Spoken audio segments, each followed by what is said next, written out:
May God open our eyes to see, our ears to hear, and our hearts to love. Today is the second Sunday in the liturgical season of creation. It is Humanity Sunday. I think that the season of creation invites us to an eco-spirituality of falling in love with planet Earth. And for this love and this wonder at Earth to become the foundation of a Christian response to the ecological crisis. So what stories shall we tell about the relationship of human beings to planet Earth? The scientists are telling a different story to the biblical story. They're now telling us the story of the Anthropocene. Anthropocene literally means the age of humanity. The Earth was created millennia ago by physical forces in nature. In our time, humans are not merely living on Earth. Humanity has become a force that is reshaping the geological, biological, and atmospheric dynamics of Earth. Our religious stories tell us of God's creation of Earth. Science tells us that we have become the gods. Our ancestors in faith told stories of people and earth, of the dance of divinity and the cosmos. Two of those stories are recorded in the book of Genesis, the book of beginnings. Today we heard an excerpt from one of those stories, telling of the creation of humanity and the relation of humanity to Earth. And the other, older story is the Garden of Eden saga in Genesis chapter 2. Within the first story are the seeds of our fraught, destructive relationship with Earth. We heard these words, God blessed humanity, and God said to them, be fruitful and multiply, and fill the earth and subdue it, and have dominion over the fish of the sea and the birds of the air, and over every living thing upon earth. The controversy about this text has intensified in recent years as we have become more aware of our intimate and interdependent relationship with Earth and with all life on Earth. The creation of humans in the Genesis 1 story comes at the end of the 6 days of God's creating. We are told that human beings, regardless of gender, are made in the image of God. And over the centuries, the image of God has been interpreted in multiple ways. It has been identified as a feature that distinguishes human beings from other creatures. For example, in our reason, a higher level of consciousness, a capacity for religiosity, a sense of our intrinsic worth. But according to the text, human beings are to multiply so that they can rule or have dominion over the other creatures and subdue the earth. It almost seems that humans express the image of God when they exercise their role as rulers of earth. This reading of the text did not present problems for people in the past. They were happy to see themselves as representing God and dominating creation. More recently, interpreters with an environmental consciousness have reread the text and said that have dominion really means be stewards who take care of creation, and that subdue means something like bringing order out of chaos. This may be an appealing interpretation, but it is not true to the Hebrew. Other uses of these words in military stories suggest that they are very strong and aggressive, implying forced submission and conquering. So perhaps the Genesis 2 story has more promise in its call for humans to subdue the earth. The Hebrew word for till also means serve. So the role of the first human, and presumably all humans, is to serve and preserve the earth. This is a story that is better for the earth, But as the drama of Adam and Eve develops, it becomes quite bad news for women and for the relationship of humanity and the divine, and so not a particularly helpful story either. But we have two stories which seem to present diametrically opposed positions about our role as humans in relationship to Earth. The first says dominate, the second says serve, and both of them also contain bad news for people and planet. The compilers of the lectionary, the readings that we read each Sunday for the season of creation, have provided us with some interpretive guidance by placing the reading from Mark's Gospel alongside the Genesis story. Here Jesus explicitly compares the way of Gentile rulers with the way of Jesus' community and his friends. Roman rulers are tyrants who dominate their people. Among Jesus' disciples, however, ruling and dominating are not acceptable.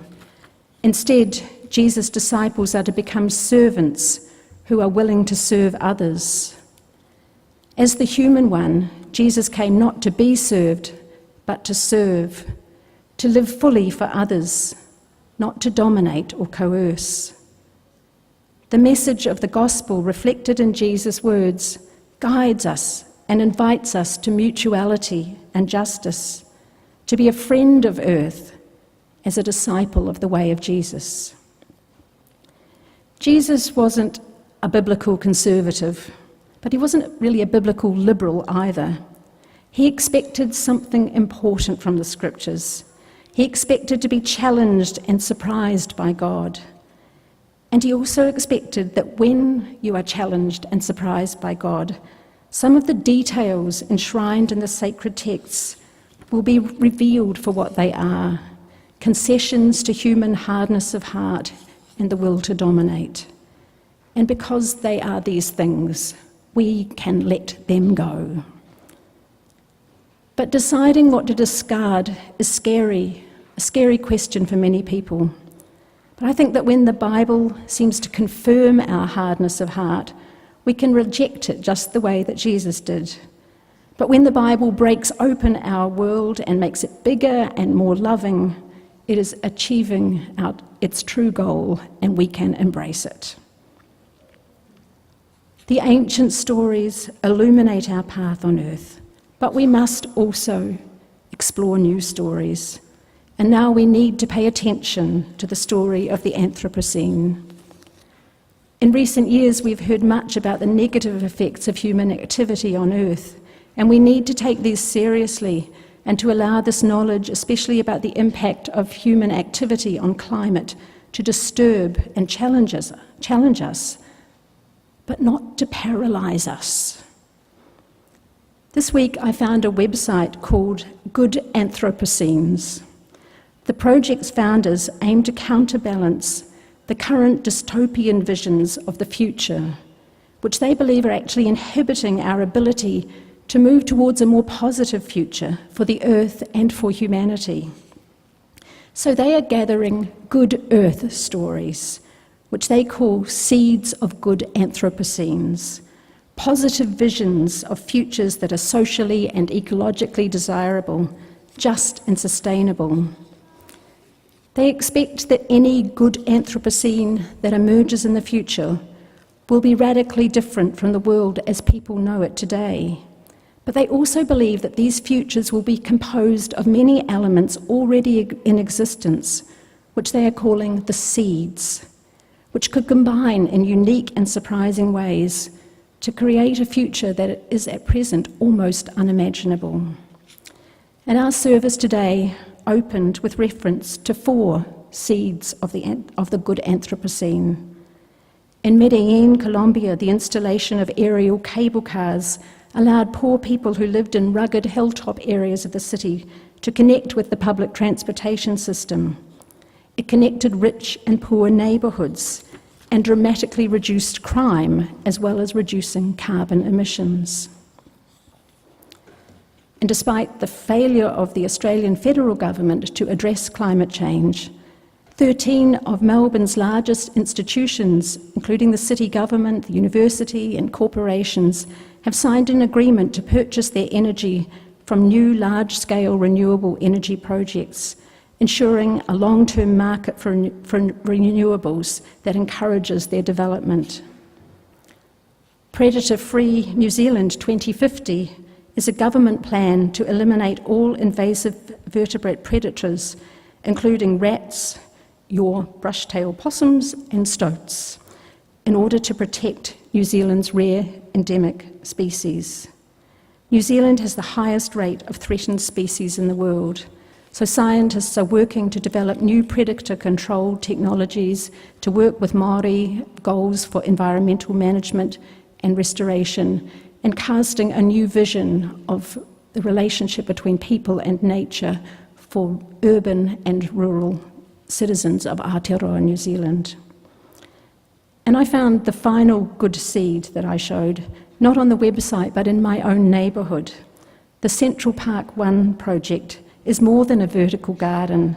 It employs sustainable methods of water management through storm and rainwater harvesting and grey water recycling, which meet the non-drinking water requirements of the apartment community, including the glorious hydroponic gardens, which add so much beauty to our urban landscape. And the other good earth story for today was Jason John's video poem, Labels. Jason invites us to dream, to hope for, to enact a good Anthropocene.